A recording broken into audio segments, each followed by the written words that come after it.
पूरी दुनिया में 9 अगस्त को विश्व आदिवासी दिवस मनाया जाता है, लेकिन आजादी के कई दशक बाद भी जशपुर में आदिवासी आज भी मूलभूत सुविधाओं से महरूम है।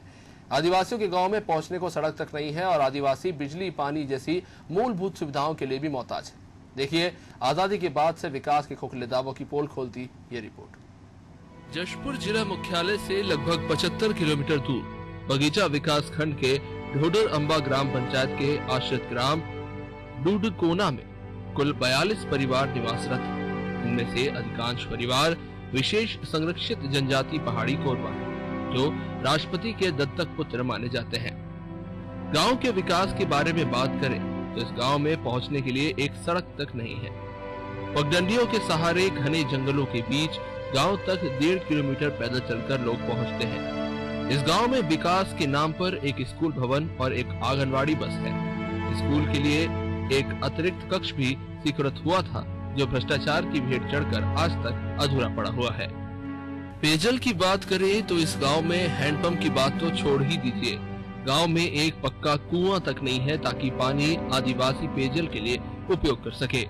साफ पेयजल की सुविधा नहीं होने के कारण यहाँ के ग्रामीण झरने और डोडी का गंदा पानी पीने को मजबूर हैं। बारिश में तो स्थिति और भी भयावह हो जाती है जब बारिश का गंदा पानी इस डोडी और झरने में मिल जाता है। इसके बावजूद ग्रामीण इन्हीं जल स्रोतों का पानी पी रहे हैं, जिससे आए दिन ये विभिन्न बीमारियों से ग्रसित होते रहते हैं। प्रदेश के जिलों में हर गांव को विद्युतीकरण करने की घोषणाएं वर्षों से होती आ रही है, लेकिन इस गांव में बिजली कब पहुंचेगी इसका किसी को कोई पता नहीं है।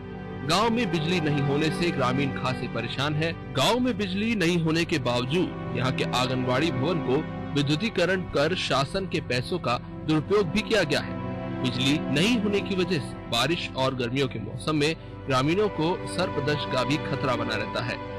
ठंड के मौसम में पक्की फसलों को खाने हाथियों का जमावड़ा गांव के आसपास रहता है और इस तरह से यहाँ के ग्रामीण बिजली नहीं होने की वजह से गज और भुजंग की समस्या से परेशान है। गांव में रोड भी नहीं है और बिजली नहीं है और पानी की साधन नहीं है। नाला का पानी पीते हैं और बिजली की कमजोर में सांप काट देता है और मर भी जा रहे हैं और चलने उलने के लिए रास्ता नहीं है।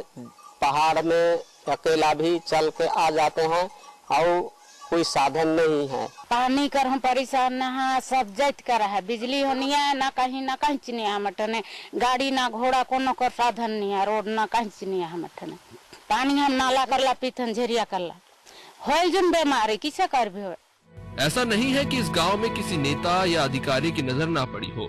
चुनाव के वक्त विभिन्न राजनीतिक दलों के नेता पैदल सफर तय कर गांव तक पहुंचते हैं और वोट के लिए ग्रामीणों से अनेकों वादे भी करते हैं, पर चुनाव जीतने के बाद कोई भी जनप्रतिनिधि इस गांव में नहीं पहुंचता है। अधिकारियों की बात करें तो कुछ साल पहले एक IAS अधिकारी गांव में पहुंचे थे और शिविर लगाकर लोगों की समस्याएं भी सुनी, लेकिन अब भी स्थिति जस की तस बनी हुई है।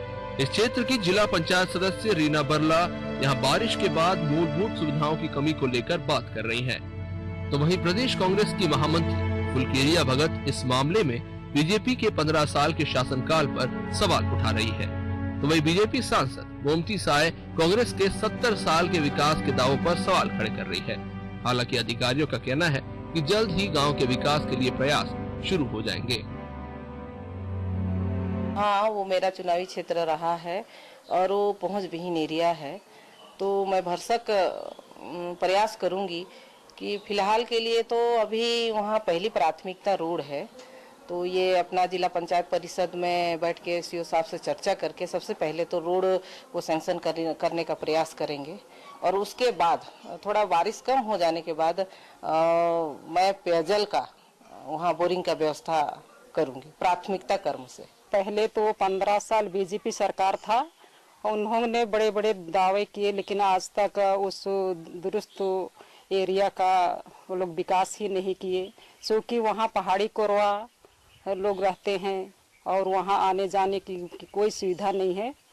उसके बावजूद भी उन्होंने आज तक कुछ भी नहीं किया, क्योंकि आज हमारे कांग्रेस की सरकार है। कांग्रेस की सरकार प्रयास करेगी इसके लिए हम ऊपर लेवल में उनको अवगत कराएंगे। टोडर अम्बा ग्राम पंचायत में एक बस्ती है डूडू कोना, जहाँ लगभग 1.5 किलोमीटर सड़क नहीं है और इस कारण से वहाँ निवासरत 42 आदिवासी परिवार, जिसमें 37-38 पहाड़ी कोरवा समाज के हैं, इनको काफ़ी परेशानी हो रही है।